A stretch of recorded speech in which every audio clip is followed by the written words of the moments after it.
3기 10강입니다. 전세권 이 정도는 알고 입찰하자. 이게 첫 번째 시간입니다. 오늘 방송 주 내용이 보니까 이 전세권이 이제 소멸 기준 걸리는 경우 있거든요. 전세권 이 물건 괜찮아요. 제가 오늘 방송하기 위해 가지고 이 물건을 지금 현재 진행 중인 물건입니다. 이게 딱 골라다 보니까 정말로 이게 저희 오늘 방송 제목이 보니까 내 돈 한 푼 들이지 않고 부동산을 취득할 수도 있는데 할 수도 있다고 그랬습니다. 할 수도 있다면 못할 수도 있다는 거예요. 근데 할 수도 있는데 이러한 그 물건을 찾아낼 수 있는 방법은 뭐냐? 아주 간단하거든요. 예를 들자면 우리가 이렇게 생각하자고요. 내 돈 100원을 일단 한 푼도 안 들이고 투자할 수는 없겠죠. 처음에는 입찰 보증금하고 잔금을 내야 될 거 아닙니까? 그죠? 근데 잔금까지 다 냈어요. 낸 금액이 한 100원 정도 된다 치자 이겁니다. 그런데 나중에 이거 뭐 전세 넣고 어쩌고저쩌고 하다 보니까 내 주머니에 150원이 들어와요. 그럼 100원 투자했는데 이 지금 제가 드리는 말씀 거짓말 아닙니다. 응? 이런 대명천지하에서 말이죠. 유튜브 이런 아무나 불특정 다수가 보시는데 이거 제가 거짓말하면 되겠습니까? 안 되잖아요. 그죠? 그러니까 100원 투자했는데 150원의 수입이 생겼는다? 그러면 나는 뭐다? 50원이라는 수익이 생기면서 저 부동산은 누구 거다? 나 거. 내 거잖아요. 그죠? 이런 유형의 물건들이 있다는 겁니다. 전세권에 있어가지고. 그래서, 제가 또 시청자 여러분들에게 당부 말씀드리겠습니다. 오늘도 오후에 저희 구독자 한 분하고 이제 말씀을 전화통화를 많이 했는데요. 그분처럼 그렇게 막 들이대셔야 됩니다. 점점 빼면 안 돼요. 그래서 특히 이제 유튜브 상에서 제가 개인정보 내용도 있기 때문에 그건 일부러 제가 말씀을 안 드립니다. 이게 제가 감추는 게 아니거든요. 일부러 말씀 안 드리고. 근데 이게 뭐 나중에 어떤 오프라인 상에서 어떤 모임이 있으면은 거기서 제가 뭐 있는 거 없는 거 뮤잘구잘 다 말씀드릴게요. 근데 이게 유튜브라는 이런 환경의 하에서는 맞잖아요. 지분 얼마짜리를 낙찰 받았는데 말이지, 얼마 어떻게 사고 팔고 했는데, 뭐 등기부등본상에 얼마 금액이 표시되어 있는데, 이걸 낱낱이 다 이야기해버리면요, 때로는 봐가지고 그 당사자 입장에서 또 나중에 또 곤란을 당할 그런 경우도 없잖아요. 있거든요. 그래서 그건 말씀을 못 드리고, 그래서 오프라인 쪽으로서 모임이 있으면 아마 제가 여러분들에게 이제 구체적으로 다 말씀드릴게요. 어차피 이게 우리가 경매 투자를 하신다고 그러니까요. 제가 맨날 그 이야기 하잖아요. 그냥 들어가세요. 낙찰 못 받아요. 이거 제가 초치는 말씀이 아닙니다. 그냥 들어가시라고. 입찰 들어가기도 전에 고민하는 거야. 양도세를 얼마 내야 된다는 둥. 낙찰 받을지 못 받을지도 모르는데, 명도는 어떻게 한다. 그런 모든 걱정은요, 보따리 싸가 다 버려버리고, 일단 뭐다. 임장 활동을 통하셔가지고요, 그 부동산의 현재 가치가 얼마인지 여기에 대해 정확하게, 적확하게 조사 분석하는 게 가장 중요한 거라니까. 딴 거 없어요. 그래서 조사하셔가지고 나름대로 소신 지원, 소신 입찰하는 수밖에 없습니다.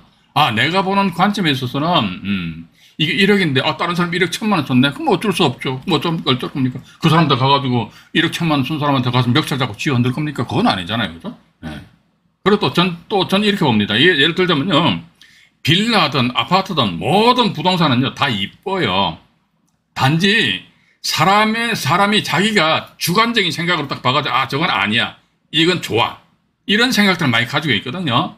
그래서 아마 지금 제가 우리 2기 라이브 방송에서 지분 경매 물건 중에서 아마 강의한 게 있을 겁니다. 물건 소재지가 경기도 부천시, 부천 무슨 도서관인가 그 바로 뒤에 있는 임야인데요. 지목은 임야고 지분 3분의 1 지분이 경매가 나왔는데 그 임야 지상에 보니까 봉분이 몇 개 올록볼록 있더란 말이지.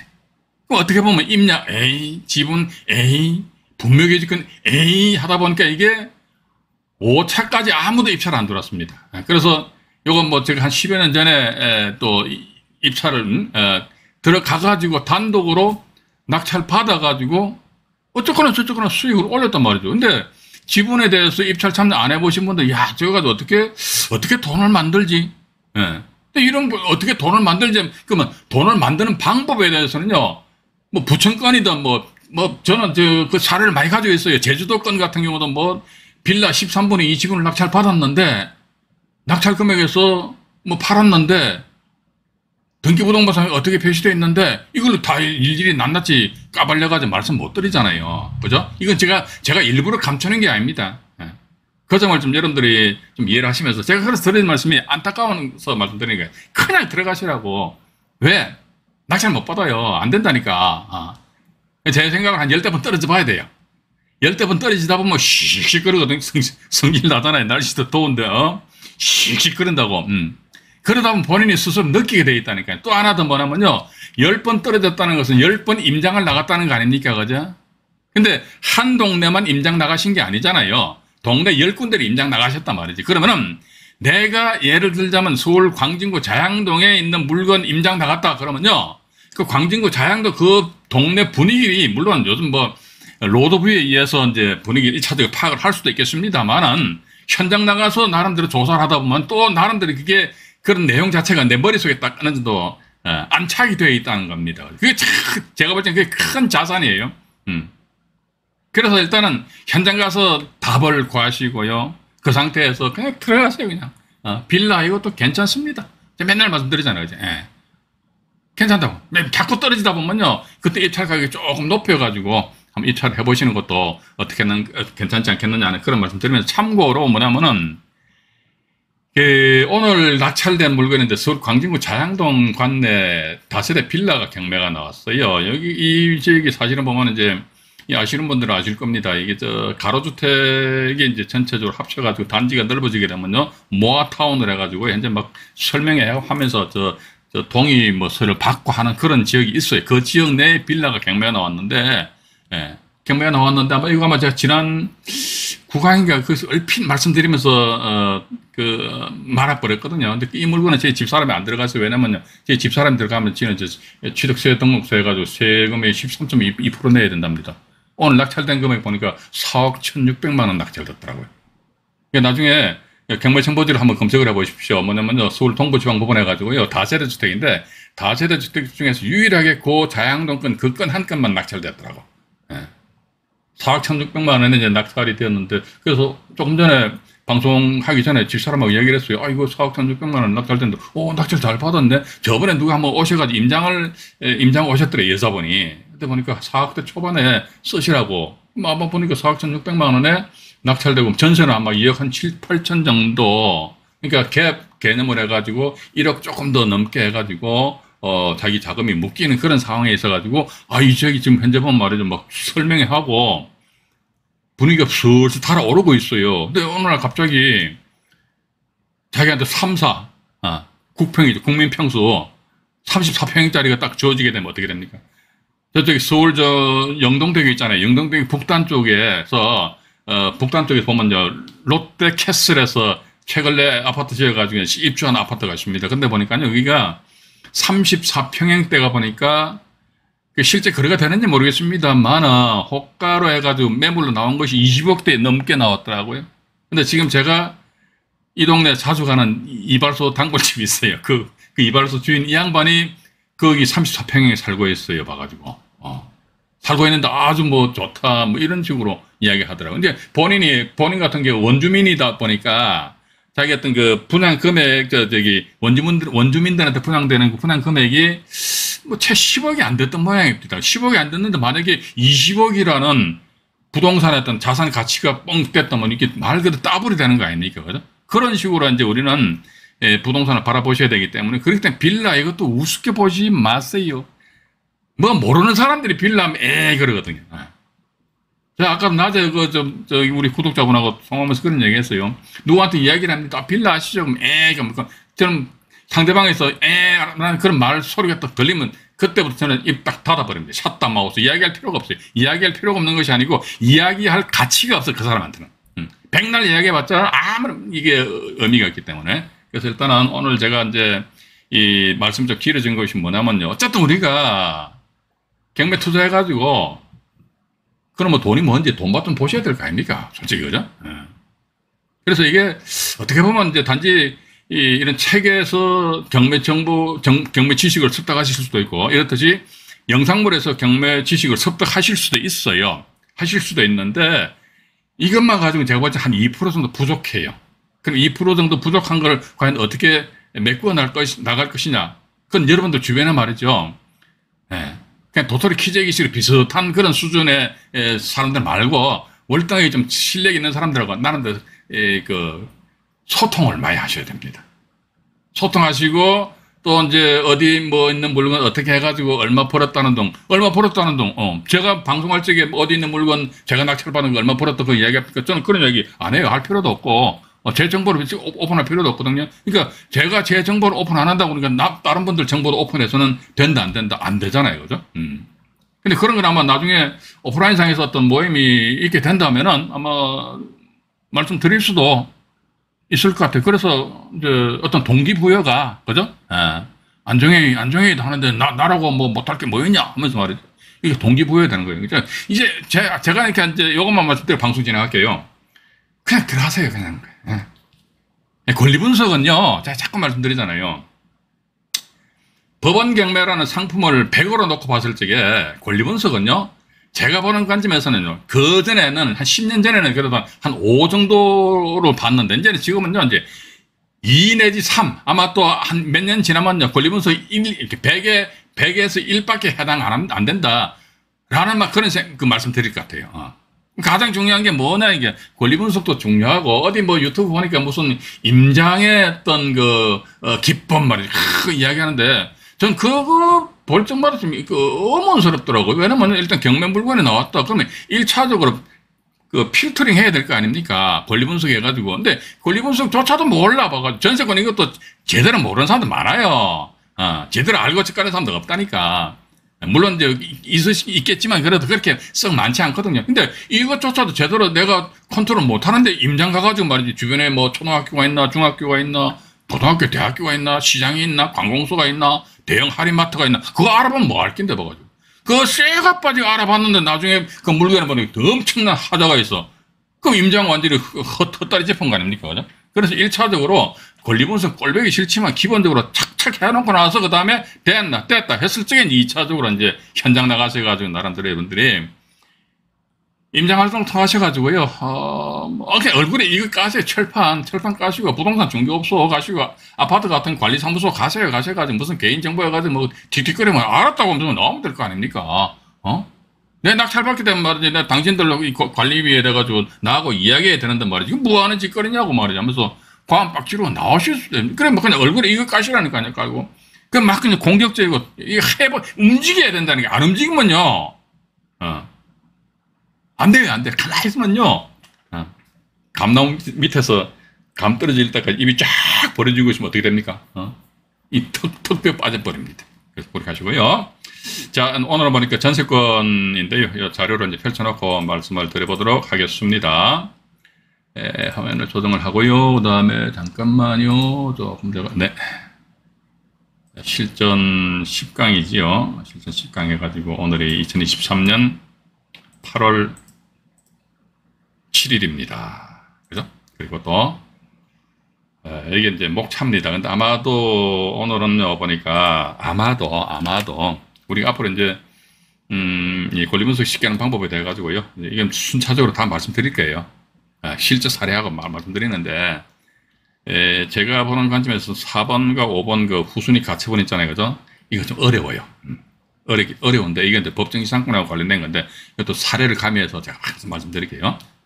그래서, 이것도 좀 집중하셔서 여러분들이 좀 보셔야 될 것 같습니다. 오늘은 보니까, 전세권이 소멸 기준 권리인 경우에서, 저는 이제 표현이 좀 뭐합니다만은, 전세권 물건 중에서 표현이 조금 거시기합니다. 털도 안 뽑고, 먹을 수, 좀 거시기하죠, 그죠? 먹을 수 있는 물건. 최소한도 닭을 잡아 먹으려면 털을 뽑아야 될 거 아닙니까? 털도 안 뽑는 거예요. 그대로 먹어보는 거예요. 그래서 아까 제가 말씀 안 드렸습니까? 100원 투자해가지고, 한 몇 개월 정도, 그 점유자에 대해 쫓아내야겠죠. 그죠? 점유자 쫓아내야 돼요. 이게 쫓아내다 보니까 이게, 거기서 또 트러블이 있을 수도 있는데, 100원 투자해가지고 150원 내지 한 200원 정도가 내 주머니에 들어온다. 그러면요, 100원 투자해가 만약 200원 들어온다고 나는, 내 주머니에 난 100원 수입이 발생됐는데, 그건 이 집은 누구 거? 나 거? 근데 이 집 같은 경우 뭐 팔 필요가 있습니까? 없습니까? 팔면 안 되지. 그죠? 우리가 양도소득세, 양도세 같은 경우 어떤 경우 발생됩니까? 그 부동산을 매각을 하였을 적에 양도에 따른 차익이 있고, 네가 몇 년 보유했니? 네가 1가구 2주택이냐, 3주택이냐, 여기 따라가지고 양도소득세율이 다 틀리잖아요. 그죠? 근데 내가 이거 가지고 있다 이거지. 가지고 있으면 양도소득세와 관계없죠. 관계없고, 단지 뭐다? 매년 재산세는 나오겠지요. 그죠? 재산세 나오는데, 뭐, 부동산, 큰 부동산이 아니라면요, 뭐, 조그마한 빌라다, 이렇게 하게 되면요, 빌라, 이거 자꾸 말씀드립니다. 이게 우습게 보지 마시라는 겁니다. 왜 그러냐? 제가 솔직히 말씀드려 빌라 가지고 재미를 좀 봤기 때문에 그래요. 재미를. 그렇기 때문에 이게, 그럼 가지고 있으면은 재산세는 나와요. 재산세 끼게 해봤자 1년에 한 30만원, 40만원 크게 안 나와요. 봐가지고. 1년에 예를 들어 50만원 나온다 진짜 이거죠. 이거 지금 제가 가지고 있는 거 10년 이상 보유한, 10년이 뭡니까? 한 2, 3년 있다가 뭐 대파를 해버리는데, 그럼 좋다 이거죠. 한 3년 보유하고 있다면 재산세 얼마 나옵니까? 150만원이죠. 그죠? 근데 이거 3년 후에 보니까 이게 뭐 1억이 올라버리네. 그러면 이거 완전 150만원 재산세는 껌값이지. 그죠? 완전 껌값이잖아요. 그죠? 이런 거 신경 쓰지 마시라고요. 또 하나 더 뭐, 이것도 아마 제가 다른 영상물에서 말씀드렸나 모르겠는데요.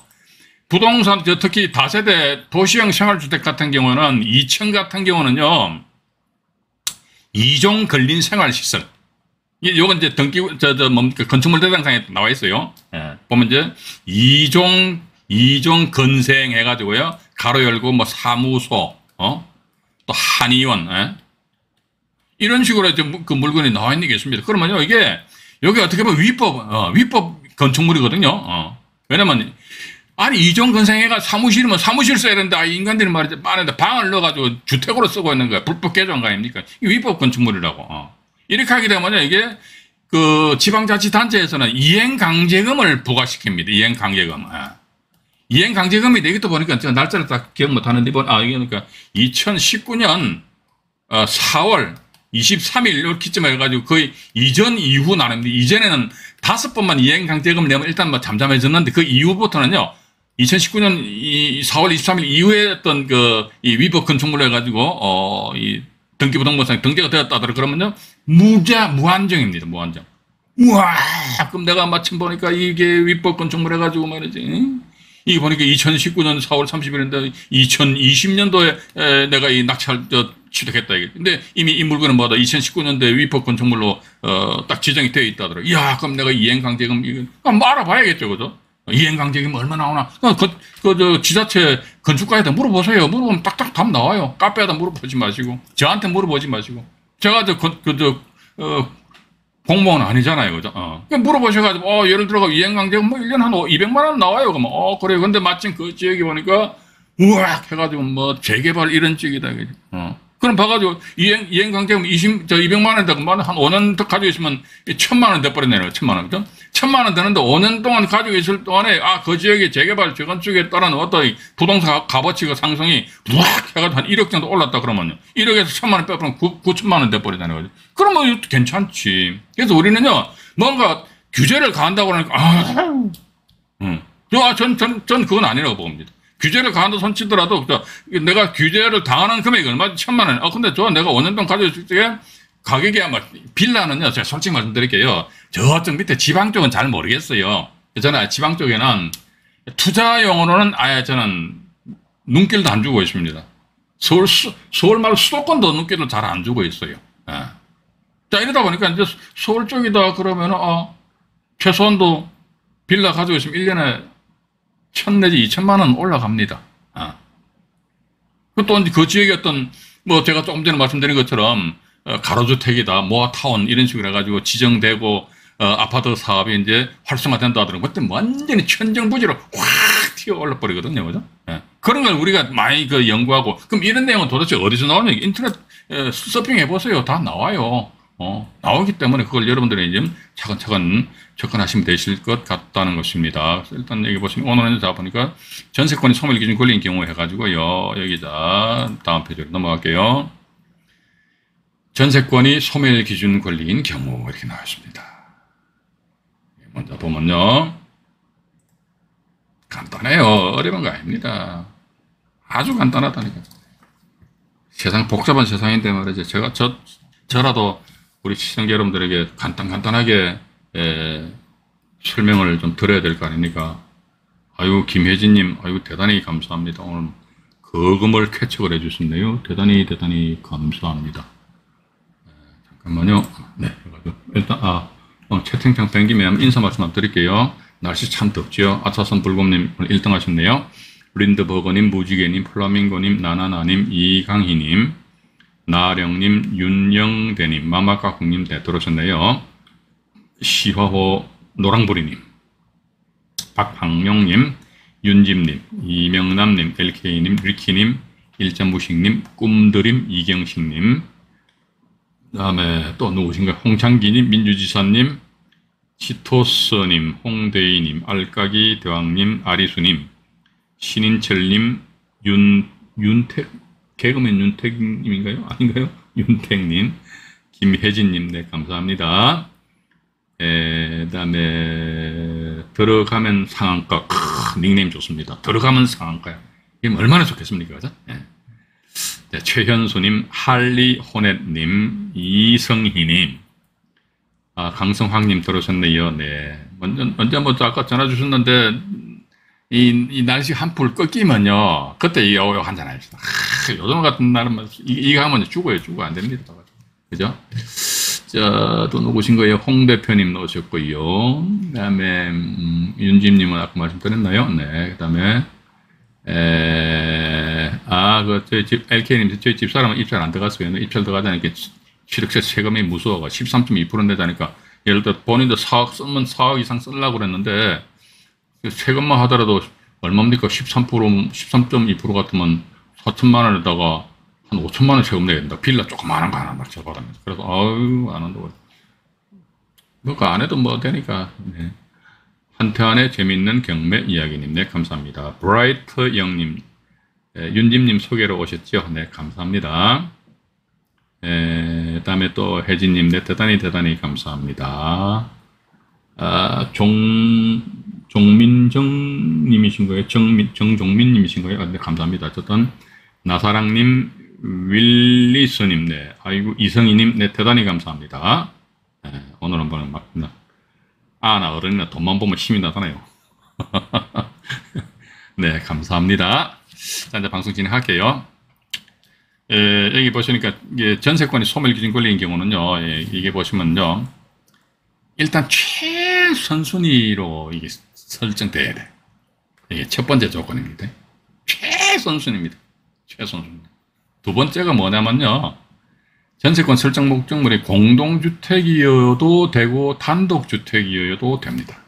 공동주택이면 아파트잖아요. 그죠? 아파트, 다세대, 오피스텔 같이 뭐 이렇게 된다고. 그죠? 네. 우리 곽충근 회장님 들어오셨네요. 네, 감사합니다. 아까 또 쓸데없는 말씀드릴게요. 강성황 님이 저한테 전해 주셔가지고 곽 회장님하고 한번 날씨가 좀 풀리면은 소주 한잔 하시잖아. 연락 주셔가지고. 네. 날 풀리면 얼굴에 뵙도록 하겠습니다. 윤집님도 한번 같이 오시죠. 낙찰 받은 거 좀 뭡니까? 한턱 쏘셔야 될 거 아닙니까? 자, 이제 말씀드릴게요.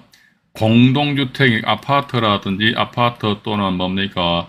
오피스텔, 또 뭐죠? 다세대 같은 경우죠. 다세대 등 구분 등기된 주택에 설정된 전세권. 또 두 번째 단독주택도 해보면요. 토지, 건물 전부에 전세권 설정한 이런 경우는 잘 없어요. 집주인들이 단독주택이다 그러면요.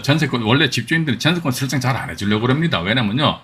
전세권 설정하면 자기네 집이 등기부등본이 지저분해진대요. 그래서 저 같아도 전세권 설정 안 해줄 것 같아요. 등기부등본 지저분해지는데 뭐하러 해준다 이거지. 전입신고하고 확정일자 받으면 더 확실한데 뭐하려고 쓸데없이 전세권 등기 안 하고 제가 이제 말씀드릴 거란 말이에요. 사실 이렇습니다. 전세권과 전입 딱 둘 중에 어떤 게 더 중요하지? 제가 보는 관점에서는 전세권보다는 전입신고가 더 중요해요. 그죠? 일단 그래서 이제 어쨌든 봐가지고 단독주택인데 토지 및 건물 전부입니다. 토지 및 건물 전부에 전세권 등기를 하고 이겁니다. 이게 공동주택 같은 경우는요. 이게 공동주택이라면 만약에 아파트 101호잖아요. 101호에 대해서 전세권 설정하거든요. 전세권에가 전세권 물권이라고 그러는데 전세권 더 설정을 합니다. 전세권 설정을 하게 되면요. 101호는 건물이잖아요. 건물 부분인데 건물 부분에 설정된 전세권 현혹 또 등기부등본을 보시게 되면요.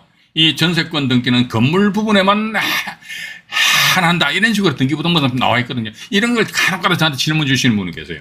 당연하죠. 101호에 대해서 전세권 설정했기 때문에. 그런데 이 공동주택 같은 경우 저 밑에 보니까 대지에 대한 사용권 하니까 대지권이죠. 대지권. 전세권에 전유 부분입니다. 101호. 전유 부분에 설정된 전세권 효력은 즉 건물 부분에 설정된 전세권 효력은 저 밑에 대지권에까지도 전세권 효력이 미친다라는 대법원 판례가 있습니다. 그렇기 때문에 공동주택에 비록 건물에만 전세권이 설정되었다 손치더라도 그 전세권 효력은 토지 건물 전부에 대해서 이게 101호는 건물이잖아요. 그죠? 그리고 대지권이 이게 토지거죠? 토지 건물 전부에 대해서 전세권의 효력이 미치기 때문에 이러한 경우는 뭐다? 물권법 책을 보게 되면요. 이러한 경우는요. 원래 전세권은 전세 목적물을 사용하고 수익하는, 그죠?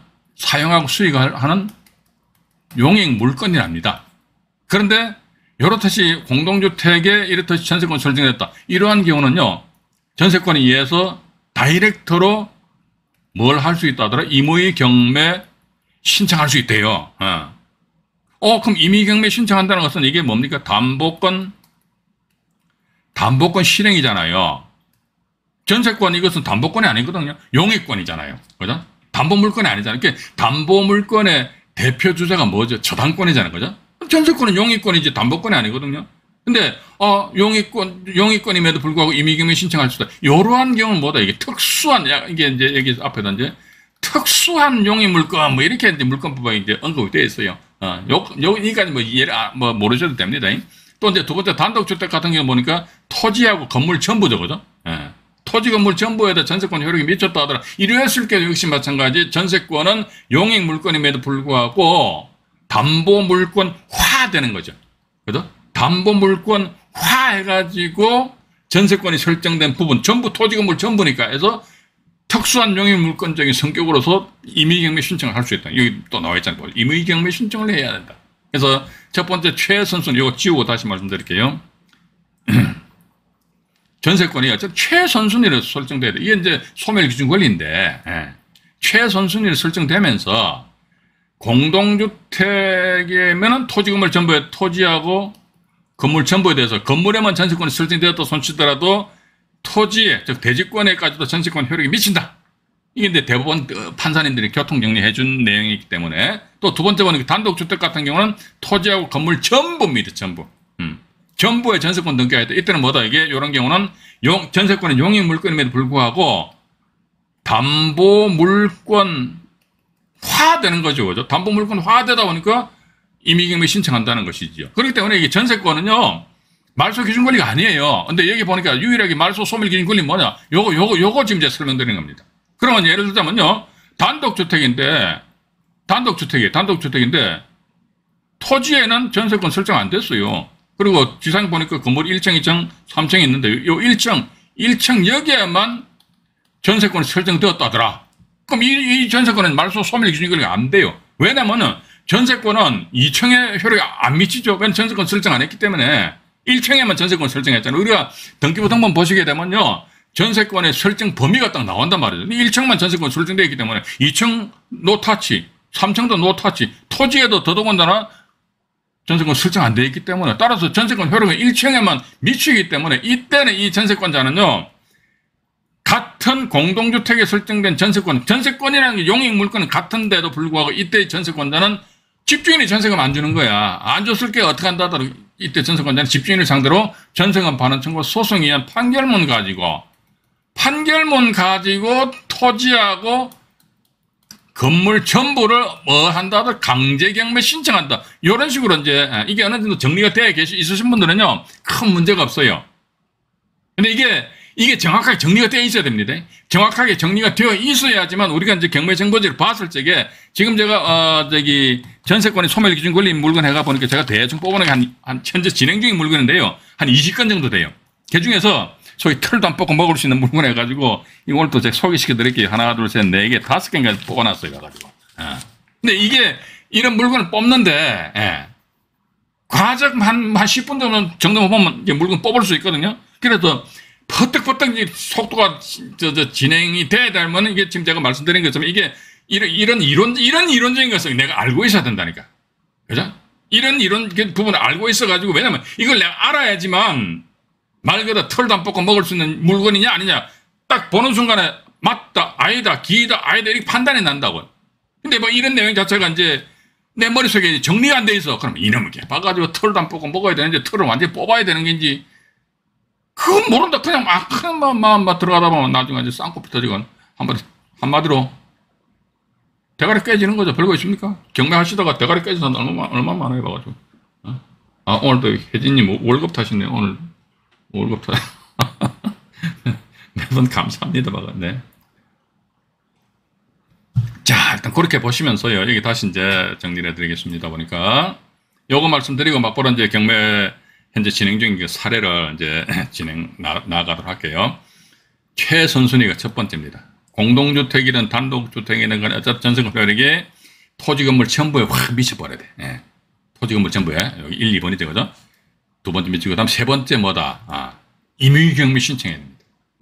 그럼 우리가요, 공동주택 아파트입니다. 아파트에, 예? 최선순위로 전세권 설정했어요. 그러면 최선순위니까 요 1번 요건 맞췄죠. 그죠? 공동주택이니까 2번 요건 갖췄잖아요. 그죠? 3번 요건 뭐다? 임의경매 신청해야 되는데, 요 산에 보니까 강제경매 신청했네? 강제경매 신청했네. 이때 이 전세권 말소기준 권리가 아닙니다.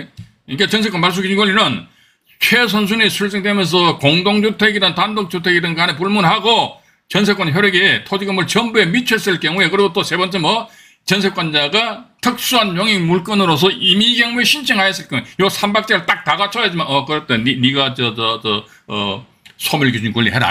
이런 식으로 해서 우리가 이제 나아가시면 된다는 것입니다. 벌써 이게 30분이 지났네요. 그러면 제가 화면을 정리하고 나서 그 다음에 막바로 경매 사례를 가지고 여러분들에게 다가가도록 하겠습니다. 3기 10강이죠. 일부 방송을 마치도록 하겠습니다.